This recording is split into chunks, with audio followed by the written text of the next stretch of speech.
오늘 함께 보실 하나님 말씀은 사무엘상 7장 1절로 10절까지 있는 말씀입니다.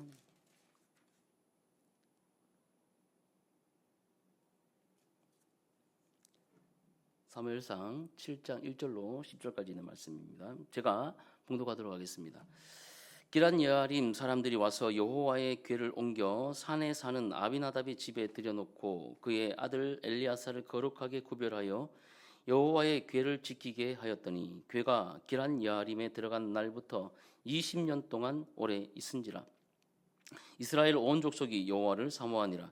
사무엘이 이스라엘 온 족속에게 말하여 이르되 만일 너희가 전심으로 여호와께 돌아오려거든 이방 신들과 아스타롯을 너희 중에서 제거하고 너희 마음을 여호와께로 향하여 그만을 섬기라. 그리하면 너희를 블레셋 사람의 손에서 건져내시리라. 이에 이스라엘 자손이 바알들과 아스타롯을 제거하고 여호와만 섬기니라. 사무엘이 이르되 온 이스라엘은 미스바로 모이라. 내가 너희를 위하여 여호와께 기도하리라 하매 그들이 미스바에 모여 물을 길어 여호와 앞에 붓고 그날 종일 금식하고 거기에서 이르되 우리가 여호와께 범죄하였나이다 하니라. 사무엘이 미스바에서 이스라엘 자손을 다스리니라. 이스라엘 자손이 미스바에 모였다 함을 블레셋 사람들이 듣고 그들의 방백들이 이스라엘을 치러 올라온지라. 이스라엘 자손들이 듣고 블레셋 사람들을 두려워하여 이스라엘 자손이 사무엘에게 이르되 당신은 우리를 위하여 우리 하나님 여호와께 쉬지 말고 부르짖어 우리를 블레셋 사람들의 손에서 구원하시게 하소서 하니 사무엘이 젖 먹는 어린 양 하나를 가져다가 온전한 번제를 여호와께 드리고 이스라엘을 위하여 여호와께 부르짖음에 여호와께서 응답하셨더라. 사무엘이 번제를 드릴 때에 블레셋 사람이 이스라엘과 싸우려고 가까이 오매 그날에 여호와께서 블레셋 사람에게 큰 우레를 발하여 그들을 어지럽게 하시니 그들이 이스라엘 앞에 패한지라.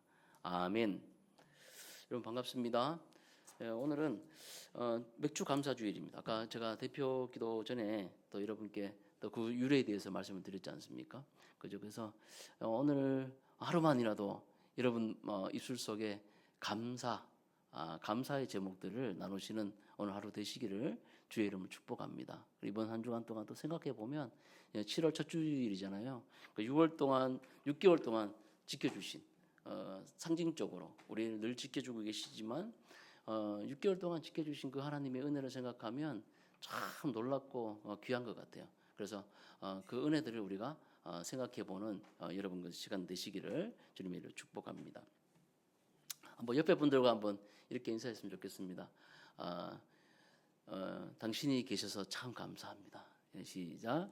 당신이 계셔서 참 감사합니다. 예, 계속 계실 거죠? 이렇게 물어봅시다. 시작. 계속 계실 거죠? 예, 우리가 만나는 그 한 사람 한 사람 또 여러분 하루하루를 매일매일 감사하십시다. 감사의 입술은 또 다른 감사를 불러 일으킨다는 거 여러분 기억하십시오. 자, 오늘 한번 말씀을 함께 나누도록 합시다. 역사적 이야기를 좀 나누기로 하는데요.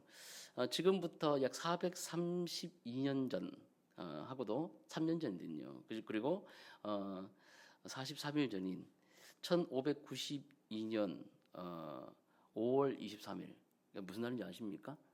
1592년 5월 23일 바로 임진왜란이 발발된 그 시점이에요. 부산포로 일본 병사들이 조총이라는 신무기를 앞세우면서 쳐들어왔습니다. 7년간 계속됐던 임진왜란이에요. 물론 이제 정유재란이 있었고 이런 난들이 되게 많았지만 임진왜란은 여러분 너무나 잘 아시는 그런 전쟁 아니었습니까? 이 임진왜란은 우리 조선군사 또 일본군 또 명나라 군사까지 합쳐가지고 총 70만 명이 7년 동안 이렇게 벌린 세계적인 대전쟁이에요. 말이 70만 명이죠, 여러분. 엄청나게 많이 죽은 사람들, 또 양민들이 죽은 거는 말할 것도 없고요. 이 70만 명 이상이 참전한 세계적인 대전입니다. 그런데 이 왜군들이 개전하고 나서 부산에 지금 다대포 그쪽 부산포로 들어왔잖아요. 배 타고 쫙 들어왔는데 이 왜군들이 불과 20 며칠 만에 한양성 앞에 간 거예요. 지금은 지금 여기 수도 서울 앞에까지 딱 들어온 거예요. 당시 임금이었던 누굽니까? 국사 시간에 배우셨죠? 당시 임금 누구예요? 태종 태세문단세 선조죠, 선조. 예, 선조 임금이 놀래가지고 몽진을 떠납니다. 몽진을 떠나고 여차하면 신의주로 갔다가 여차하면 이제 명국 명나라로 망명을 하겠다라고 이렇게 하는 풍전등화와 같은 그 시절이 바로 조선이었어요. 다 꺼졌습니다. 왕을 잡으면 끝났고, 당시 전쟁, 일본에서 생각하는 전쟁은 왕을 잡으면 모든 것이 끝나는 전쟁이에요. 그러니까 뭐 성을 함락하는 그런 게 아니라 그 나라의 왕을 딱 잡으면 그 전쟁이 끝나는 거예요. 그래서 왕 잡으러 지금 막 총출동한 거죠. 근데 여러분 생각해 보세요. 당시에 무슨 차가 있던 시절도 아니고 지금처럼 도로가 잘 닦인 시절도 아니고 부산에서 그냥 걸어서 가고 배 타고 올라가야 되는 거예요.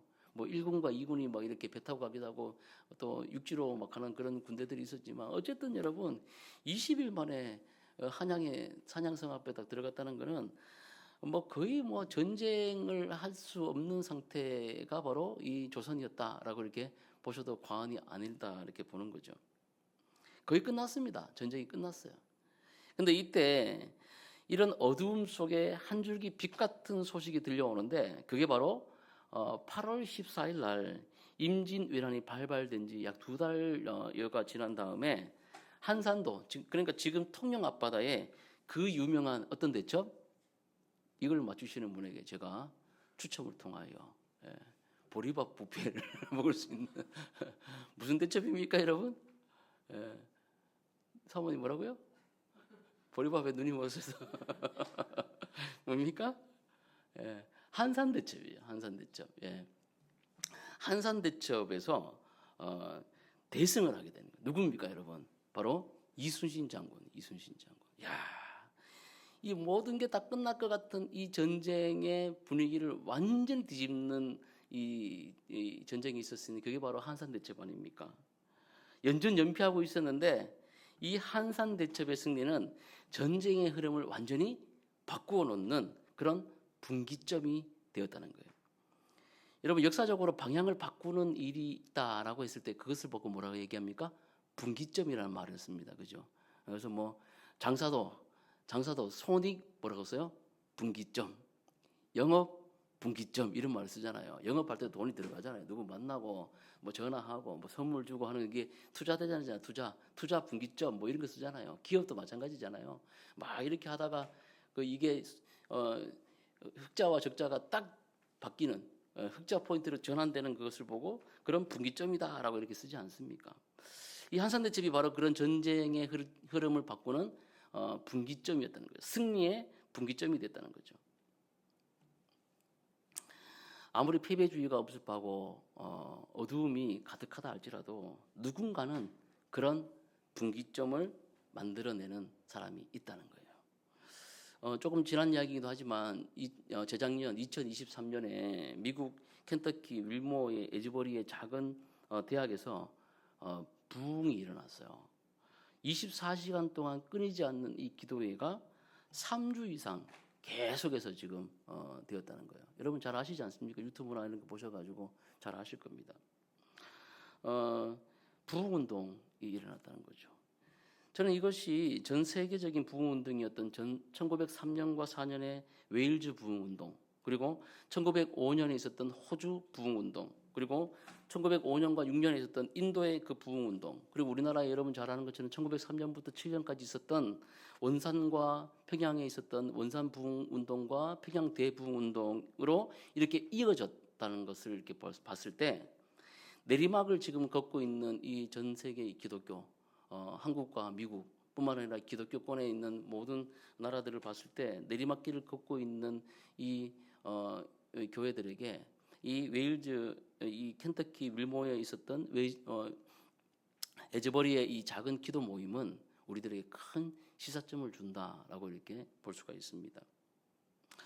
저는 이것이 영적 대부흥의 분기점이 되어진다라고 믿고 있습니다.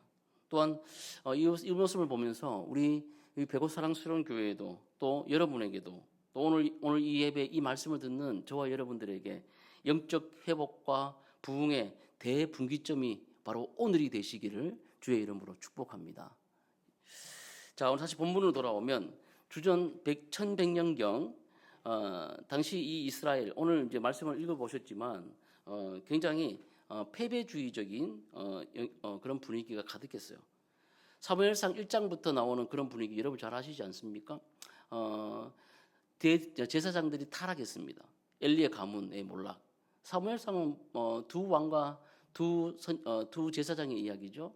사울과 다윗 그리고 엘리와 누굽니까? 사무엘에 대한 이야기잖아요. 자, 하나님 나라가 이루어져 가고 있는데 보십시오. 이스라엘 백성들이 지금 하나님이 주어진 그 땅에서 성공한 삶들을 살아가는 것이 아니라 실패한 삶들을 살아가고 있어요. 그 증거가 뭐예요? 제사가 무너져 버려요. 예배가 무너져 버립니다. 제사장들이 타락해 버려요. 엘리는 나이가 많아서 더 이상 견책하지 않습니다. 더 이상 뭐라고 하지 않아요. 아들들이 그렇게 예배를 우습게 알고 또 하나님을 두려워하지 않는 그런 행태들을 보이지만 엘리는 더 이상 하나님의 말씀으로 그들을 교도하지 않습니다. 또 백성들이 방만히 하나님을 섬겨요. 예배 대충 드립니다. 하나님 섬기는 거 우습게 알아요. 또 말씀과 삶이 괴리된 모습들을 보여줘요. 하나님은 자기들의 그냥 요술방방이처럼 그렇게 느껴지는 것처럼 보여집니다. 그 증거가 뭡니까? 바로 4장에 나오는 그 법궤 사건이잖아요. 이들이 블레셋과의 전쟁 가운데 좀 패배하고 있으니까 실로에 있던 법궤를 가지고 와라 해가지고 뭐합니까? 전쟁을 치르지 않습니까? 법궤가 있으면 이길 수 있다 이거잖아요.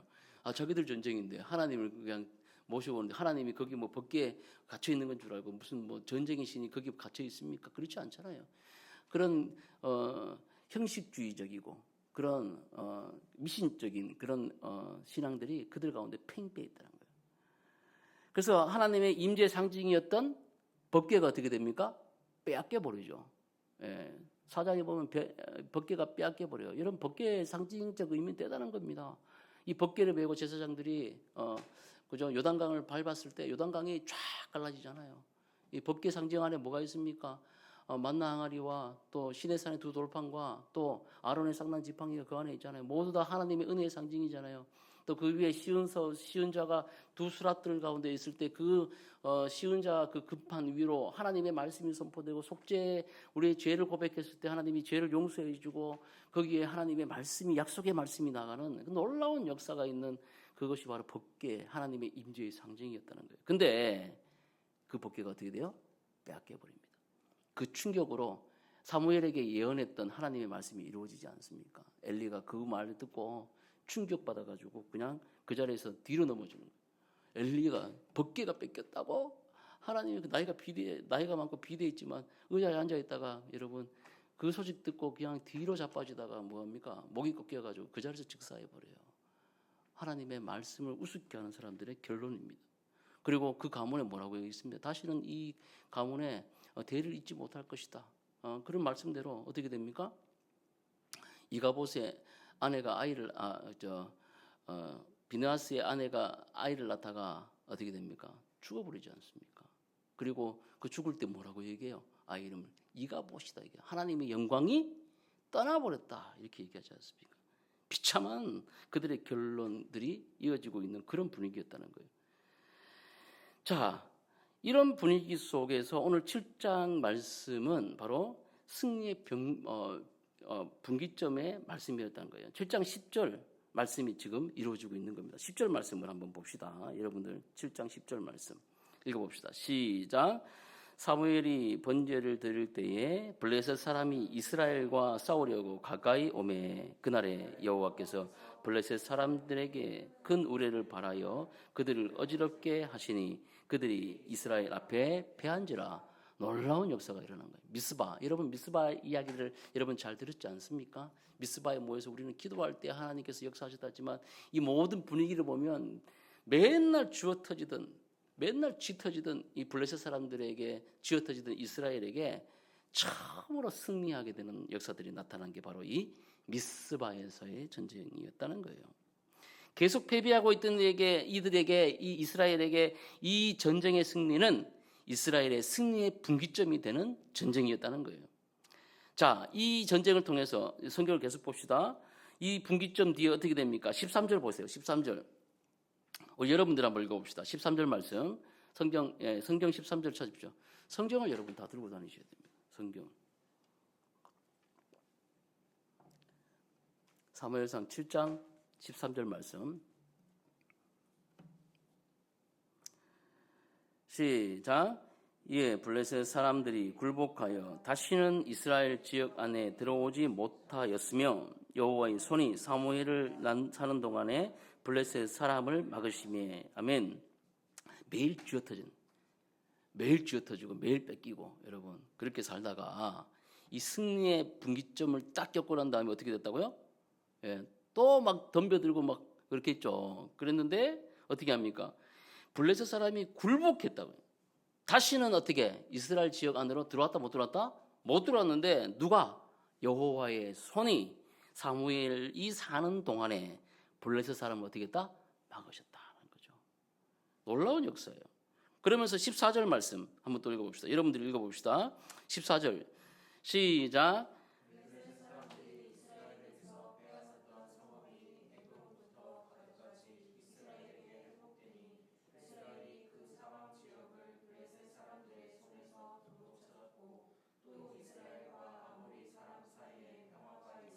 아멘.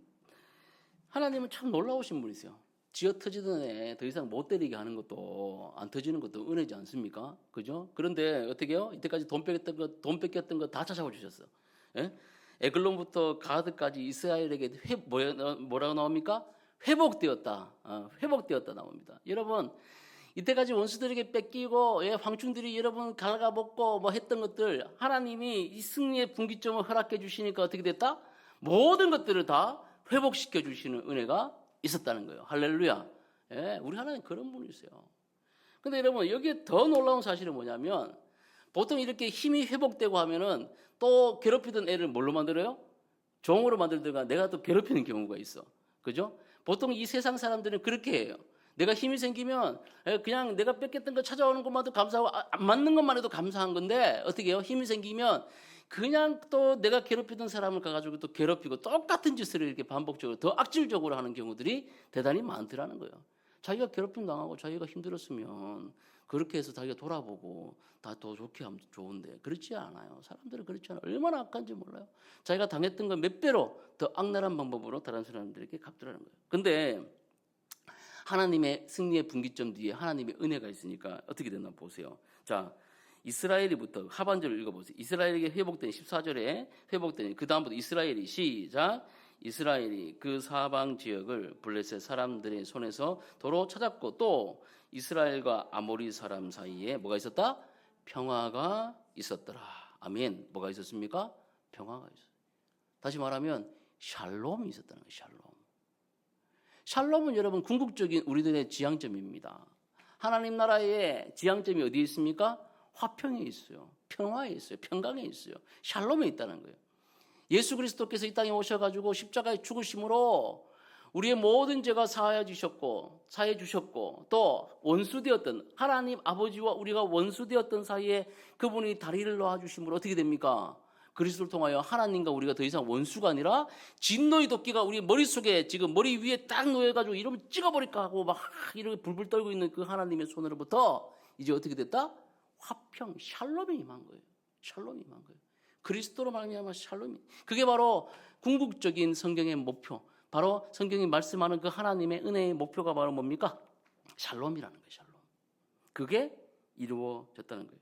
승리의 분기점 뒤에 원수가 굴복하고 안전이 보장되었습니다. 빼앗겼던 모든 것이 다시 회복되었습니다. 그러면서 더 나아가 하나님께서 원래 주시고자 했던 그 땅의 전쟁이었고, 또 아모리 사람과의 뭐가 있었다?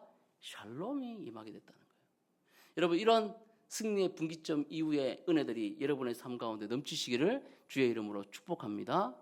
예, 그렇게 되기를 원합니다. 자, 그렇다면 이 패배를 승리로 바꾼 이 승리의 분기점, 무엇이 이 승리의 분기점으로 만들어졌을까요? 우리는 그것을 한번 좀 더 깊이 살펴보고자 합니다. 먼저는 뭐 말할 게 없어요. 실패하지 않으시는 하나님이 승리의 분기점이시다라는 거예요. 자, 아까 우리가 읽지 않았지만 5장과 6장에서 계속 나와지는 게 5장과 6장 이야기에 지금 나오는 게 어떤 이야기가 나오냐면 4장부터는 법궤 이야기가 계속 나오고 있습니다. 4장이 아까 제가 배경을 설명드렸지만 법궤가 어떻게 됐습니까? 빼앗겼다 했잖아요. 그리고 5장, 6장에 가면 이 법궤가 다시 돌아오는 귀환하는 그런 장면이 나와요. 이 미스바에서의 신기한 승리의 분기점은 그냥 이루어진 것이 아니라 바로 하나님께서 하셨다는 것을 보여주기 위해서 5장과 6장의 이 법궤의 귀한 이야기를 지금 이 성경이 말씀하고 있다는 거예요. 그러니까 사람들이 뭘 해가지고 이루어진 게 아니라, 너희들이 뭔가를 해가지고 이루어진 게 아니라 하나님께서 이 승리의 분기점을 허락해 주셨다는 것을 말씀해 주시기 위해서 이 5장과 6장의 법궤 이야기를 해주고 계시다는 거예요. 5장과 6장에 여러분 어떤 이야기가 있었습니까? 법궤가 빼앗겼잖아요. 그래가지고 어디다 갖다 놨어요? 이 블레셋의 신전이었던 다곤 신전 옆에다가 이 여호와의 궤를 놔뒀잖아요. 근데 다음 날 아침에 가보니까 어떤 일이 발생했어요? 다곤 신전 신상이 어떻게 됐습니까? 넘어져가지고 목 잘리고 손목 다 잘려가지고 문지방에 이렇게 걸려 있었잖아요. 아시죠? 나중에 성경 한번 읽어보십시오. 그 박살나요. 신정이 박살나요. 목 잘렸다는 것은 이거 아무 생명이 없다는 거고, 손이 잘렸다는 건 어떤 의미를 얘기하는 겁니까? 도와줄 수 있는 그런 신이 아니라는 거예요. 다곤 신이 너희에게 풍요와 안전과 너희들의 모든 것을 책임준다고 그랬지? 근데 봐, 손 잘렸잖아. 얘 아무것도 아니야 라고 얘기하는 거예요. 그것도 문지방 근처에다 눕혀버린 거예요. 그러면 사람들이 문지방을 뭐 어떻게 됩니까? 밟잖아요. 이것은 아무 능력이 없는 거야 라고 이렇게 하나님께서 그 신을 박살내버립니다. 그리고 이 블레셋 도시 아스돗, 가드, 에글론에 이렇게 갈 때 이 대주요 도시들이거든요. 지금으로 치면 서울, 대구, 부산 뭐 이런 거예요. 이런 도시들을 이제 딱 갈 때마다 이 법궤가 가를 때마다 어떻게 합니까? 하나님의 임재의 상징인 이 법궤가 갈 때마다 독종으로 이 사람들을 쓸어버려요. 독종이 뭐냐면 막 이렇게 막 그런 인형도 있습니다. 볼록볼록 피부에 막 그런 뭐 염증을 유발해가지고 뭐 그 옛날에 막 제 어릴 때도 뭐 고약 붙이고 다니는 애들도 많았거든요. 이런데 뭐 고약 붙이고 다니고 종기 같은 거 있잖아요. 근데 예전에 제 동생도 이 허리 종기가 나가 막 이만큼 빨갛게 됐는데 이걸 막 고약 붙여도 안 돼. 짜니까 고름이 터져 나오고 막 이런 게 있었거든요. 그런 독종요, 독종. 그거보다 더 아픈 독종. 이게 막 전 도시를 덮어버린 거예요. 아스돗이 초토화됐죠. 여기 도저히 못 있겠다, 딴 데 보내라 해가지고 대구 갔더니 대구에서 또 이 독종이 또 범람해가지고 사람들이 막 죽겠다 그러죠. 이게 또 에글론으로 가니까 여기는 뭐라고 얘기합니까? 자, 우리 보세요. 5장 12절 한번 찾아보세요. 5장 12절. 11절부터 제가 읽어볼게요. 11절부터 12절. 5장 11절부터 12절. 에글론으로 보냈더니, 부산에 보냈더니 어떻게 됐냐? 이에 사람을 보내어 블레셋 모든 방백을 모으고 이르되 이스라엘의 신의 궤를 보내어 있던 곳으로 돌아가게 하고 우리와 우리 백성이 죽임 당함을 면하게 하자 하니 이는 온 성읍이 사망의 환난을 당함이라. 거기서 하나님의 손이 엄중하심으로 12절 죽지 아니한 사람들은 독한 종기로 치심을 당해 성읍의 부르짖음이 하늘에 사무쳤더라. 무서운 말씀입니다. 하나님이 가는 곳마다 쳐버린 거예요. 이스라엘 사람들이 쳤습니까? 아니요. 하나님이 치신 거예요. 하나님 치니까 독종 때문에 사람들이 죽겠다고 소리치니까 이 치는 이 아우성이 하늘에 사무쳤다. 이렇게 성경이 말씀하고 있지 않습니까? 제발 좀 우리는 이 법궤 못 감당하겠다. 빨리 보내라 해가지고 막 이렇게 된 거 아니에요. 가는 도시마다. 중요한 사실은 뭡니까? 그렇게 해서 블레셋이 어쩔 수 없이 이 법궤를 어디로 돌려보내는 거예요? 이스라엘 땅으로 보내요. 그것도 암소를 가져와가지고 잠소 새끼는 보내버리고 그죠? 새 수레를 만들어가지고 이 법궤와 또 속건제를 드리기 위해 가지고 이거에 대한 뭐 여러 가지는 또 있겠지만 당시 배경 속에 이스라엘을 알았다는 거죠. 그래서 이 속건제를 드릴 수 있는 금독종과 또 금쥐 5을 만들어 가지고 거기 같이 실어 가지고 어떻게 합니까? 사람이 끌지 않아요. 놔두고 뭐라고 해요? 이 암소가 만약 베세메스 쪽으로, 그러니까 이스라엘 쪽으로 가면 이거는 하나님이 하신 거고, 그렇지 않고 마음대로 어디든지 가면 이거는 자연 발생적으로 우연히 이루어진 일이다. 딱 말이 끝나자마자 이 소가 어떻게 합니까? 뒤도 안 돌아보고 어디로 가요? 곧장 베스베스를 쫙 가버려. 뭘 얘기하는 거예요? 야 이놈들아, 이거는 내가 한 거야. 나 여호와가 너에게 한 거야라는 것을 분명히 여러분 그들에게 보여줬다는 거예요. 법궤가 여러분 돌아왔어요. 농사 짓다가 여러분 꿈에도 그리던 법궤가 들뜬들뜬하면서 이제 막 그 소의 새술에 실려가지고 막 오니까 농사 짓던 이 베스메스 사람들이 너무너무 좋은 거죠. 너무너무 좋은 거예요. 너무너무 좋은 거예요. 그래가지고 가가지고 또 법궤를 이렇게 들춰보다가 거기서 5만 70명이 죽었다는 그 얘기도 나오지 않습니까? 뭐 이 얘기가 참 많아요. 어쨌든 두려운 하나님께서 스스로 전쟁을 하시고 이스라엘로 복귀하십니다. 그의 백성에게로 돌아오세요. 결국 무엇을 얘기합니까? 결국 인간은 실패해도 하나님은 절대로 실패하지 않는다는 것을 우리에게 보여주고 있다는 거죠.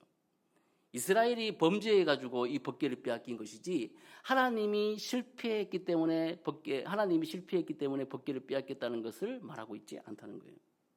이스라엘의 패배와는 달리 하나님은 여전히 세상을 다스리시고 또 하나님은 여전히 세상의 왕이신 것을 이 법궤의 귀환을 통해서 보여주고 계신 것이고 이 법궤가 귀환했는 이 이야기를 통해서 오늘 승리의 변곡점이었던 이 미스바의 전투가 바로 하나님께서 준비하신 것이라는 것을 우리들에게 가르쳐주고 있다는 거예요. 소망은 하나님께 있는 줄로 믿습니다. 아멘. 실패하지 않는 하나님의 승리의 분기점이 바로 우리에게 있음을 여러분 기억하시기를 주의 이름으로 축복합니다. 한국교회가 어렵다고 얘기하고 더 이상 부흥이 안 된다고 하지만 우리 하나님께 우리가 바로 서기만 한다면 하나님께서는 다시 한국교회를 다시 일으켜 세워주실 줄로 믿습니다.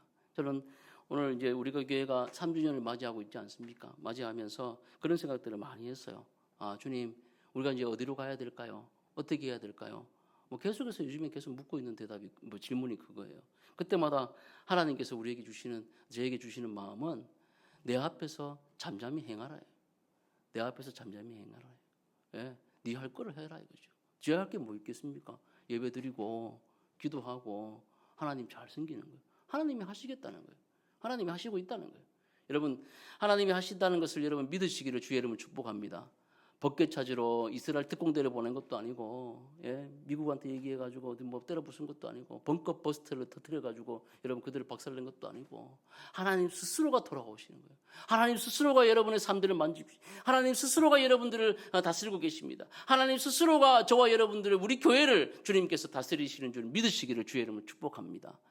그것을 믿어야 된다는 거예요. 그래서 여러분 오늘 여러분의 삶 속에 모든 것이 어려운 것 같고 패배한 것 같고 더 이상 일어설 수 있을 게 아무것도 없어 보이지만은 여러분이 우리 주 예수 그리스도의 십자가의 은혜로 구원받은 하나님의 자녀라는 사실을 믿으신다면 다시 하나님의 뜻대로 살아가시기로 결단하신다면 하나님은 여러분의 삶 속에 승리의 분기점을 허락해 주실 줄 믿으시기를 바랍니다. 아멘. 그게 중요한 거예요. 많은 복음이라고 얘기하시는 분들 중에 제가 참 안타까운 거 뭐냐면 복음을 잘못 알고 있는 분들이 너무 많아요. 아무것도 안 하는 게 복음이다. 무슨 아무것도 안 하는 게 복음입니까?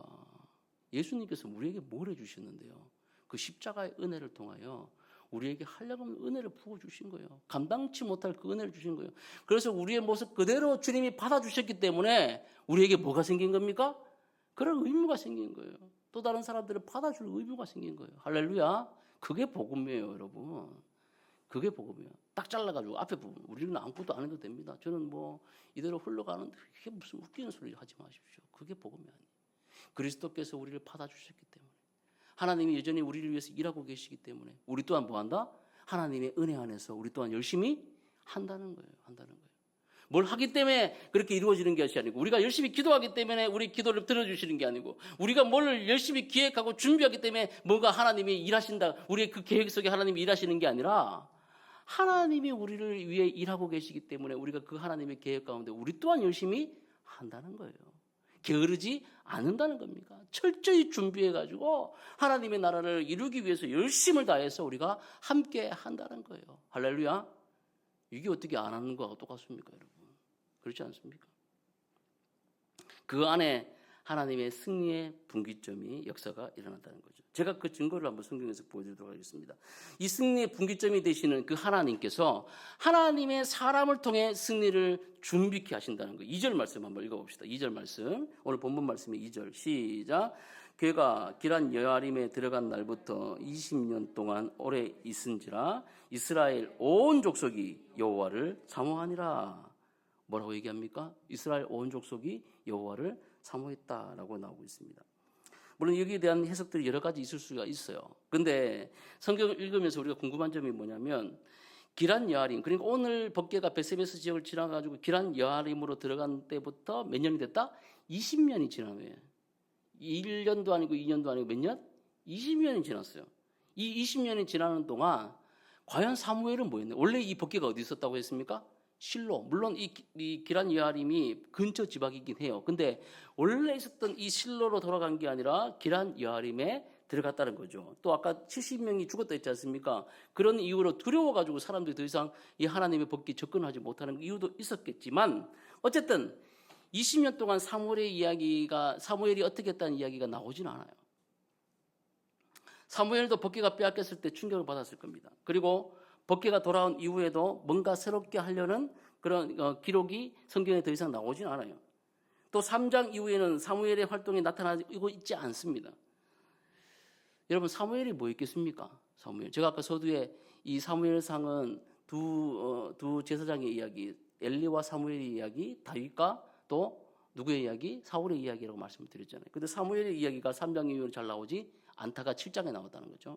근데 이 오늘 본문에 나오는 이 2절에 나오는 사모하다의 이 단어가 사무엘이 무엇을 했는지를 우리에게 힌트를 주고 있다는 거죠. 이 사모하다는 이 단어는 울부짖다, 소리짓다, 소리치다라는 뜻을 가지고 있어요. 이스라엘이 하나님과의 관계의 회복을 간절히 원하고 있었고, 또 사무엘은 고독한 기도 투쟁을 계속하였다라고 이렇게 볼 수가 있다는 거죠. 또 그가 기도를 계속하며 기도의 투쟁을 계속하고 있을 때에 기도의 사람들을 함께 깨우고 키우고 있었다라고 생각할 수 있다는 겁니다. 이를 증명하듯이 5절 말씀이 어떻게 얘기하고 있습니까? 우리 5절 말씀을 여러분들이 한번 읽어보도록 합시다. 5절 말씀입니다. 시작.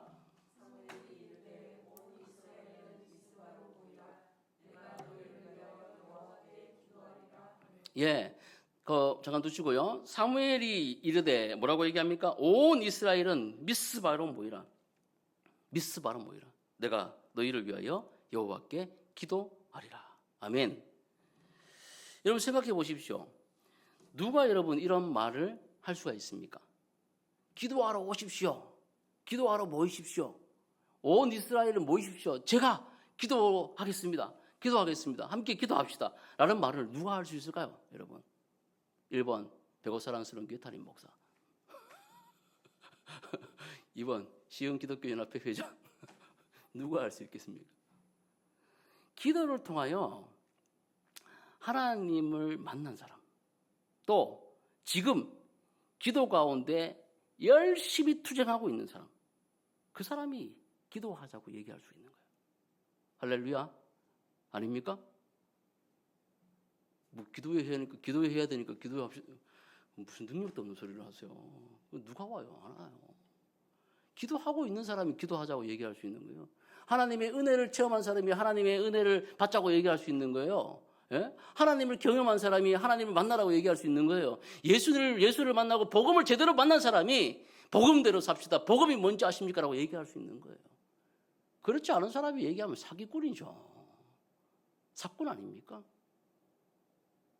기도를 통하여 하나님 앞에 겸손히 무릎 꿇고 하나님을 만나는 사람, 그 사람이 모이라! 거만하게 얘기하는 게 아니라 겸손하게 하나님 앞에 기도로 초청할 수가 있는 거예요. 그 두렵고 떨리는 하나님 앞에 그 기도에 초청을 할 수가 있는 거예요. 또 기도의 사람을 키우고 그를 통한 네트워크를 가지는 자만이 이런 말을 할 수가 있는 거예요. 기도의 사람이 또 다른 기도의 사람을 부를 수가 있는 거예요. 예? 말씀의 사람을 부를 수가 있는 거예요. 우리는 1907년 평양 대부흥운동을 기억하고 있습니다. 여러분 잘 아시는 대로 1903년 원산에서 사역하던 선교사였던 하디 그리고 선교사들의 기도 모임으로부터 시작되었다는 거예요. 기도 모임으로부터. 그 기도 모임에서 하디는 자신이 선교사로서 민족적 우월주의와 영적 교만함을 가지고 있다는 것을 철저히 회개합니다. 그러면서 강원도, 개성, 서울, 평양, 제물포 등에서 부흥회를 열어요. 그리고 영적 각성을 불러일으킵니다. 자기가 먼저 회개한 거예요. 자기가 먼저 자기 스스로를 한 거예요. 야, 나는 진짜 여러분 이 당시 하디와 선교사들 대단히 여러분 엘리트들입니다. 미국에 있는 아이비리그 대학들을 나오고 언어 천재였어요. 헐버트 같은 선교사님들은 여러분 우리나라의 교과서에 기초를 놓고 여러분 또 고종 황제 헤이그의 밀사를 보낼 만큼 그렇게 여러분 외교적으로도 뛰어난 분이고 감각적으로 뛰어난 분들이에요. 다 언어 천재였고 다 여러분 의료 선교사였고 여러분 뛰어난 분들이에요. 얼마나 여러분 엘리트들이 우리나라에 왔는지 모릅니다. 뭐 할 거 없어가지고 선교나 웃기는 소리 하지 마십시오. 그게 아니에요. 그런 분들이 여기 와가지고 학교 세우고 병원 세우고 교회 세운 거 아닙니까? 근데 이제 하다 보니까 우리나라 사람들이 너무 미개한 거야. 손 안 씻고 맨날 콜레라, 장티푸스 이런 거 걸리고 맨날 죽는데 똥 밭에 뿌려가지고 그 우물물 펴가지고 먹고 또 병 나고 뭐 죽겠다 그러고. 그러니까 얼마나 미개하겠어요. 얼마나 미개하겠어요. 그래서 민족적 우월주의, 영적 교만이 싹트기 시작한 거예요. 그걸 철저히 회개했습니다. 그러면서 여러분 평양 대부흥 운동이 결정적인 채로 평양 대부흥 운동이 일어나게 된 겁니다. 전국적인 이 소규모의 부흥 운동들이 이 평양 대부흥 운동이라는 큰 불을 일으켰다는 거예요. 작은 횃불들이 일어나가지고 여러분 작은 기도 모임들이 확산되면서 교회마다 마을마다 여러분 작은 기도 모임들이 회개 모임들이 일어나면서 이 작은 이 성냥불 같은 이 모임들이 기도 모임들이 붙어가지고 평양 대부흥인들라는 횃불이 일어나게 됐다는 거예요. 우리도 마찬가지입니다. 우리 교회도 마찬가지예요. 우리가 이 개척 3주년을 맞이하면서 무엇을 해야 될까? 뭐 3주년 대단한 것도 아니고 여러분. 그죠? 그냥 지나가는 걸 수가 있는데 우리는 뭐 해야 되냐? 사무엘이 고독한 기도의 투쟁을 계속했듯이 우리 또한 영적 대부흥을 두고 회개하며 기도해야 됩니다. 이 영적 대부흥이라는 게 무슨 뭐 평양 대부흥처럼 거대한 것을 기대하자 이게 아니라 우리 스스로의 마음 가운데 있는 부흥을 다시 일으켜야 된다는 거예요. 여러분 예수님을 제대로 만난 적이 있습니까? 여러분이 하나님 앞에 두렵고 떨리는 마음으로 말씀을 대한 적이 있습니까? 언제입니까? 그것이 여러분 희미하다면 저 같은 교육자들이 제일 문제입니다. 맨날 말씀 읽고 매일 기도한다고 생각하니까 뭐 좀 되는 줄 아는 거죠.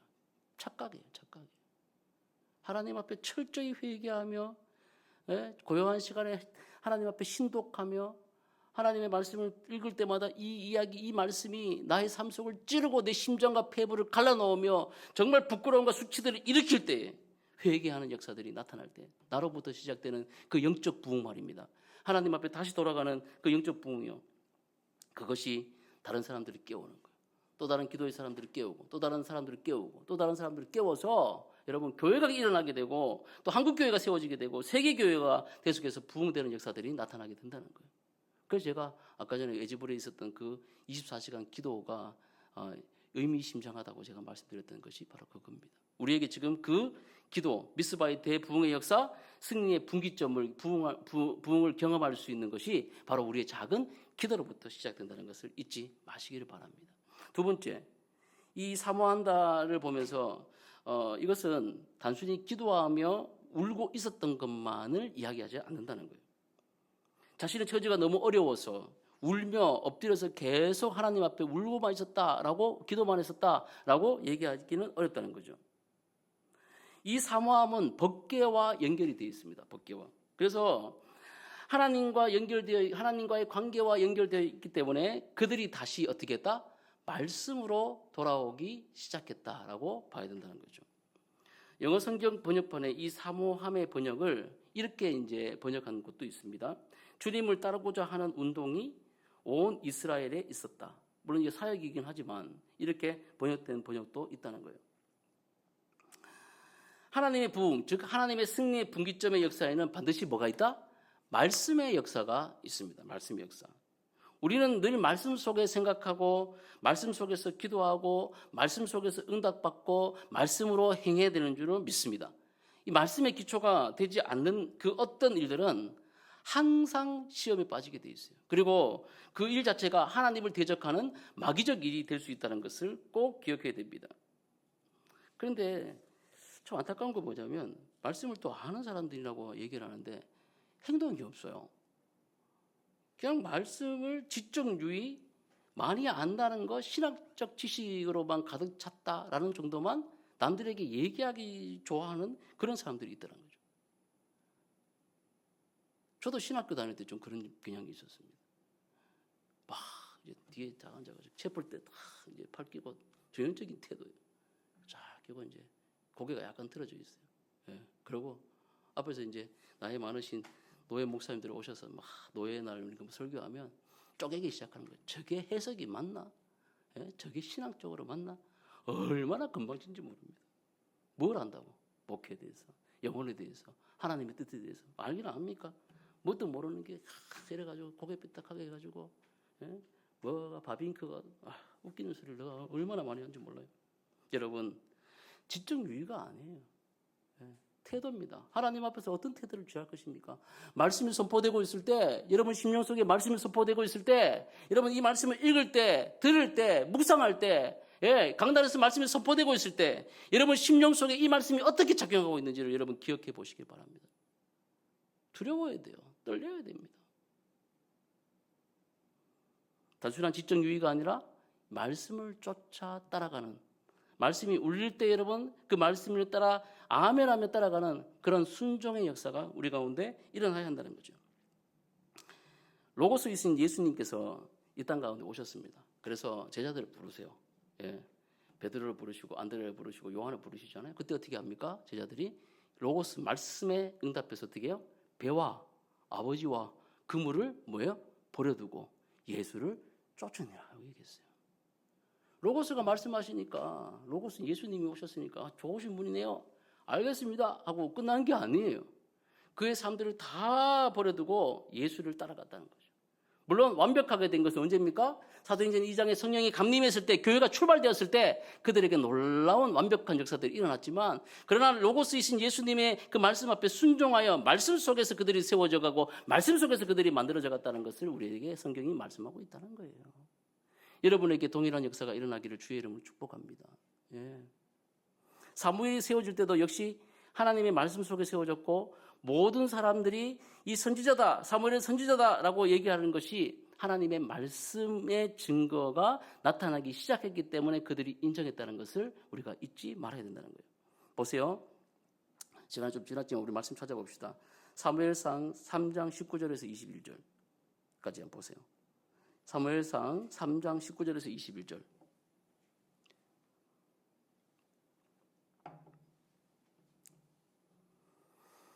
자, 19절 말씀 어떻게 나옵니까? 사무엘이 자라매 여호와께서 그와 함께 계셔서 그의 말이 하나도 땅에 떨어지지 않게 하시니 단에서부터 브엘세바까지 온 이스라엘의 사무엘은 하나님 여호와의 선지자로 세우심을 입은 줄을 알았더라. 그러면서 21절 말씀 같이 읽어봅시다. 시작. 여호와께서 실로에서 다시 나타나시되, 여호와께서 실로에서, 이게 중요한 말씀이에요. 여호와의 뭐로? 말씀으로 사무엘에게 자기를 나타내시니라. 아멘. 이게 증거예요. 이게 하나님은요 말씀으로 나타나십니다. 말씀으로 여러분들에게 말씀으로 말씀하세요. 그죠? 하나님은 지금도 하나님의 말씀을 존중히 여기는 자, 하나님의 말씀을 사모하는 자, 또 그 사모하는 그 말씀을 통해서 하나님의 승리의 분기점을 이루고 계시다는 것을 잊지 마시기를 바랍니다. 여기 오늘 예배하는 여러분들이, 이 말씀을 듣고 있는 여러분들이 그 하나님의 말씀을 사모하시는 여러분들이 되시기를 주의 이름으로 축복합니다. 그러므로 우리는 뭐 해야 됩니까? 열심을 다해서 하나님의 말씀을 읽어야 합니다. 또 들어야 합니다. 또 암송해야 됩니다. 또 그 말씀을 해석해내야 돼요. 어떻게? 그 말씀을 여러분의 삶 속으로 해석하며 그것을 육화할 때 하나님의 사람이라는 것을, 하나님의 말씀을 통해 승리의 분기점들을 경험하게 한다는 것을 우리에게 경험케 하신다는 거예요. 더 나아가 사무엘은 이런 말씀 운동을 통해 많은 선지자 무리가 일어나게 돼요. 이 사무엘이 사모하는 하나님의 말씀을 사모함을 통해 많은 선지자 무리들이 나타나게 돼요. 사무엘상 10장 15절과 19장 20절 말씀을 보면, 물론 여기 이제 사울이 선지자 무리들을 만나는 장면들이 나오는데 어떻게 나옵니까? 선지자 무리가 산당에서부터 비파와 소고와 저와 수금을 앞세우고 예언하러 내려오는 것을 만날 것이요, 뭐 이렇게 얘기해요. 또 20절에도 보면 다윗을 잡으려 전령을 보냈더니 그들이 선지자 무리가 예언하는 것과, 선지자 무리라고 나와. 무리라는 것은 뭡니까? 한두 명이 아니라는 얘기죠. 많다는 얘기죠. 이 선지자 무리 속에 여러분 누가 있었습니까? 앞으로 다윗의 죄를 책망할 나단이 있었습니다. 또 이 하늘에 불을 내리는 엘리야가 있었습니다. 또 여러분 이 뒤에 나라의 흥망성쇠 가운데 하나님의 뜻을 전할 이사야와 엘리야와 같은 그런 선지자들이 이 선지자 무리 가운데 있었다는 거예요. 계속해서 이 선지자 무리가 내려왔다는 거죠. 사무엘 그가 20년 동안 숨어서 보이지 않게 하나님의 말씀에 헌신하며 하나님의 말씀에 동역자들을 세운 것은 하나님께서 그의 승리의 분기점을 위해 준비하신 일입니다. 사랑하는 여러분, 저와 여러분들 또한 동일하다는 거예요. 사무엘과 같이 말씀을 사모하는 일에 헌신하시기를 주의 이름으로 축복합니다. 그래서 이 말씀을 읽는 것, 듣는 것, 하는 것 이게 무슨 소용이 있느냐라고 말할지 모르겠지만 이것이 정말 우리의 모든 것이 됨을 여러분 기억하시기를 주의 이름으로 축복합니다. 그래서 말씀을 만약에 상반기에 읽던 것을 여러분 놓아버리셨다면 다시 읽으시기를 주의 이름으로 축복드려요. 또 말씀을 읽고 암송하고 또 선포하는 일을 우리가 게을리했다면 다시 그 일에 여러분 앞장서시기를 주의 이름으로 축복합니다. 그래서 하나님의 승리의 분기점, 하나님의 역전을 경험하시는 여러분들이 다 되시기를 주의 이름으로 축복합니다. 마지막입니다. 이렇게 기도와 말씀의 운동을 통해 이루어지는 것이 있어요. 8절 말씀을 한번 읽어보도록 하겠습니다. 8절 말씀. 이런 기도와 말씀 운동을 계속하면 이루어지는 것이 있어요. 8절 말씀 같이 한번 읽어볼게요. 시작. 이스라엘 자손이 사무엘에게 이르되 당신은 우리를 위하여 우리 하나님 여호와께 쉬지 말고 부르짖어 우리를 블레셋 사람들의 손에서 구원하시게 하소서. 아니 12절 말씀 없죠. 제가 읽겠습니다. 사무엘이 돌을 취하여 미스바와 센 사이에 세워 이르되 여호와께서 여기까지 우리를 도우셨다 하고 그 이름을 에벤 에셀이라 하니라. 아멘. 8절 말씀과 12절 말씀에 계속적으로 반복되는 단어들이 나와요. 그게 뭐냐면 우리라는 거예요. 우리가 우리를 우리 하나님 우리라는 말이 계속 반복되고 있습니다. 그러니까 사무엘을 통한 이 말씀과 기도의 회복, 즉 하나님과의 관계의 회복을 통해서 이스라엘 백성 사이에 뭐가 다시 회복됐다는 것을 얘기하고 있습니까? 왜 이렇게 심각하신가요? 뭐가 회복됐습니까? 우리가 회복된 우리 공동체가 회복됐다는 거죠. 그동안 그들은 자기 살기만 바빴어요. 스스로 완전 모래알과 같은 그런 조직이었어요. 그래서 연전연피했다는 거죠. 하나님을 섬기고 있었지만 자기 자신만을 위한 하나님, 이기적인 하나님만을 섬겼다는 거예요. 그런데 이 말씀과 기도의 종인 사무엘을 통해서 다시 말씀과 기도의 사람들이 세워지고 길러지자 서로 연합하고 사랑하는 공동체가 만들어지게 됐다는 거예요. 이 점은 굉장히 여러분 우리들에게 중요한 포인트로 말씀하고 있습니다. 그러니까 뭔가 말씀을 많이 알고 있고 뭔가 뭘 많이 하는데 분열이 있고 뭔가 깨어짐이 있고 안 된다. 이것은 다시 한번 생각해 봐야 된다는 거죠. 하나님은 말씀과 기도를 통해 바로 하나님은 예수 그리스도를 우리에게 보내주셨어요. 예언된 말씀을 통해 누굴 보내셨습니까? 그리스도를 보내주셨습니다. 또 그리스도를 통해 말씀을 성취케 하셨어요. 그리고 믿음, 소망, 사랑이라는 이 대전제 관점에서 그리스도께서 이 땅 가운데 이 삶을 살게 하셨고 또 그 삶을 누구에게? 교회에게 위임하셨다는 거예요. 교회는 그리스도의 몸이자 그리스도께서 하신 사역을 해야 된다는 거죠. 뭘로? 사랑으로 말입니다. 사람이 많이 모이는 교회, 또 뭔가 많이 일하고 뭔가 많이 하는 교회가 의미 있는 교회고 위대한 교회라는 그런 사실이 아닙니다. 그럴 수도 있습니다. 큰 교회는 큰 일을 해야 돼요. 가치 있는 일을 해야 됩니다. 또 작은 교회는 작은 교회대로의 일들을 해야 됩니다. 그런데 그렇게 사람이 많이 모여야만 하고 뭔가를 많이 해야만 하는 교회가 의미 있는 교회고 위대한 교회가 아니라는 사실이죠. 어떤 교회가 그러면 좋은 교회입니까? 어떤 교회가 여러분 성경적 교회입니까? 서로 돌아보고 서로 사랑하고 서로 기도하며 아껴주는 공동체, 우리가 되는 그런 공동체. 작은 일상 속에서 우리는 서로에게 날마다 하나님께 주시는 하나님의 승리의 분기점을 서로 간증하며 서로 축복하는 그 공동체가 여러분 좋은 공동체라는 거죠. 관심이 없어요. 제가 제일 짜증나는 것 중에 한 게 뭐냐면 대답을 옛날에 있었던 교회들부터 마찬가지고 옛날에 있던 교회 목사님은 더 하셨어요. 카톡을 뭐 하잖아요. 그러면 뭐 올리면 답이 있어야 되잖아. 뭐 봤으면 봤다, 안 봤으면 안 봤다. 뭐 가슴 치면서 왜 이거 뭐 봤냐 안 봤냐. 아니 기도도 그렇지 않습니까? 기도도 커뮤니케이션이잖아요. 하나님과 커뮤니케이션 하는 거잖아요, 여러분. 자기 말만 쫙 해놓고 뭐 휙 하면 그게 기도예요? 아니잖아요. 뭐 답이 있어야 될까요? 답이. 우리라고 얘기할 때 그 우리 속에는 커뮤니케이션을 얘기 담고 있는 거예요. 뭘 했으면 했다, 안 했으면 안 했다. 뭐 문제 있으면 있다. 뭐 아픔이 있으면 아픔이 있다. 얘기하고 서로 도와줄 수 있고 대답할 수 있고 서로 이야기할 수 있는 그게 바로 공동체라는 거예요. 그걸 안 하겠다는 거는 관심이 없다는 거. 니하고 내하고 상관이 없다는 증거죠. 안 하겠다는 거는 더 이상 상관하지 말라는 그 얘기가 똑같은 거예요. 하나님의 말씀이 우리 가운데 이야기하고 있습니다. 이렇게 살아라고 얘기하고 있어요. 근데 참 못되는 게 뭐냐면 율법주의라는 말이 언제부터 들어왔는지 모르지만 계속 뭐 율법주의 어쩌고 이런 얘기들이 많아요. 근데 여러분 복음을 아는 사람들은 여러분 그 율법까지도 지키려고 합니다. 그렇게 성화하려고 해요.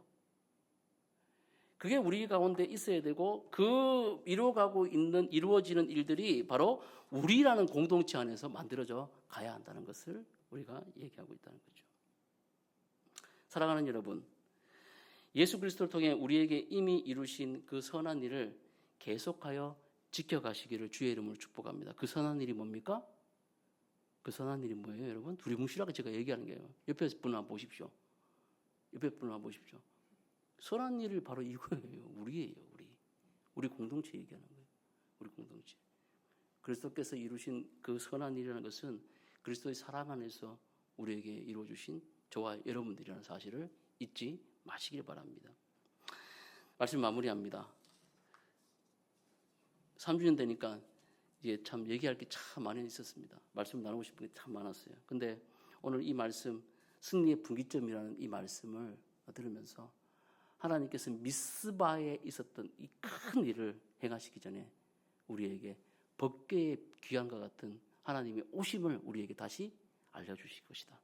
그리고 하나님께서 이 미스바의 큰 승리의 분기점을 통하여 우리 가운데 이 샬롬의 은혜를 베풀어 주실 것이다. 그를 위하여 하나님은 기도의 사람을 세우시고 또 동역자들을 만들어 가시고 하나님은 이 교회를 이끌고 계시다는 것을 믿습니다. 여러분 선포합니다. 영적 슬럼프와 무기력과 죄성으로 인한 우리의 모든 연약함들이 예수 그리스도를 통하여 온전하게 되며 다시 말씀과 기도로 성령의 인도함을 받는 성령의 사람으로 능력의 사람으로 다시 일어나 뛰어가는 저와 여러분 다 될 줄로 믿습니다. 여러분의 개인과 가정과 여러분의 속한 모든 것이 하나님의 승리의 분기점을 날마다 경험하게 될 것입니다.